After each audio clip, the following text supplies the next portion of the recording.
রথযাত্রায় ভারাক্রান্ত মনে থাকে গোস্বামী পরিবার। কালনার পূর্ব সাতগেছিয়ার গোস্বামী বাড়ির রথযাত্রা ৩০০ বছরের পুরনো। গোস্বামী বাড়ির সেবায়েত নির্মল গোস্বামী জানান, আনুমানিক ৩০০ বছর আগে ভাগীরথীর গঙ্গার তীরে জগন্নাথ দেবের মন্দির ছিল। প্রতি রথযাত্রায় জগন্নাথ দেব রথে চাপতেন, কিন্তু গঙ্গার ভাঙনে রথ এবং জগন্নাথ দেবের মন্দির সম্পূর্ণটাই গঙ্গার কবলে পড়ে তলিয়ে যায়। কোনো রকমে সেই সময় জগন্নাথ, বলরাম এবং সুভদ্রাকে উদ্ধার করে নিয়ে আসা হয়।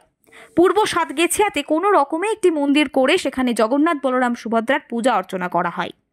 আগের মতন জাঁকজমক আর সেভাবে হয় না, তবে নিয়ম নিষ্ঠার দিকে কোনো খামতি থাকে না। রথযাত্রা আনুমানিক ৩০০ বছরের পুরাতন, কিন্তু আমাদের পূর্বপুরুষের কাছ থেকে আমার শোনা যে আমাদের এই মন্দির আমাদের গঙ্গার ভাঙনে চলে যায় এবং এই জগন্নাথের আমাদের রথ ছিল, সেই রথে জগন্নাথকে বসিয়ে আমাদের রথ টান হতো, কিন্তু কালক্রমে গঙ্গার ভাঙনে রথ প্লাস মন্দির আমাদের চলে যায়। কিন্তু বিগ্রহগুলোকে কোনোভাবে আমরা বাঁচিয়ে নিয়ে এসে এইখানে শৈলেন্দ্রনাথ সেন উনি জায়গা আমাদের মন্দিরকে দান করেছিলেন, যাতে সেইখানে মন্দির আমাদের গড়ে ওঠে এবং সেখানে বিগ্রহকে নতুন করে প্রতিষ্ঠা করা হয়।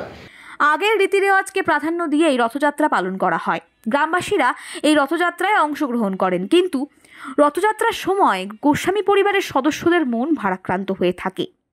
কয়েকশো বছর আগে গঙ্গার ভাঙনের কারণে জগন্নাথ দেবের রথ গঙ্গায় তলিয়ে যায়।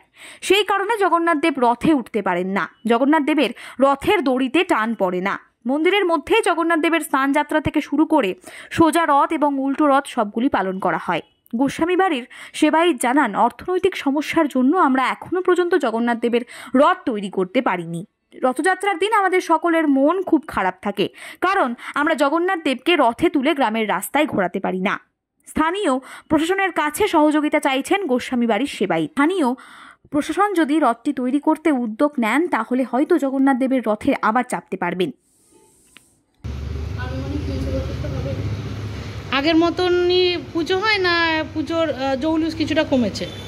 না, আগের মতো হয় না সেরকম। লোকের অভাব, কোনো বাড়ির লোকের মুখে বা আগেকার লোকের শোনা হয়েছে হতো আরও বেশি ভালো। এখন তার তুলনায় একটু কমেছে, কিন্তু নিয়মকানুনগুলো একরকমই হয়।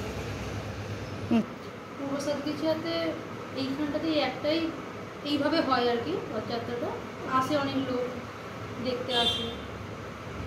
কি নাম তোমার? কেউ আসে না। বর্ণিতা গোস্বামী। আপনাদের বাড়ির এই জগন্নাথের রথযাত্রা কত বছরের পুরনো? এটা ৩০০ বছর। ৩০০ বছর আগে। তো এই আগের মতন জাঁকজমক ভাবে পুজো হয় এখন? না, এখন আর অত জাঁকজমক করে হয় না, মোটামুটি পুজো হয়। মোটামুটি পুজো হয়। আমাদের জগন্নাথ রথে চাপতে পারে না, কারণ আমাদের এটা একটা আক্ষেপ থেকে গেছে। আগে আমাদের শ্বশুর-শাশুড়িদের সবাইকার মুখে শুনেছি আগে রথে চাপতে না, কিন্তু রথটা ভেঙে গঙ্গার ভাঙনে চলে গেছে, তো তাই জন্য সেটা তৈরি করতে পারে না।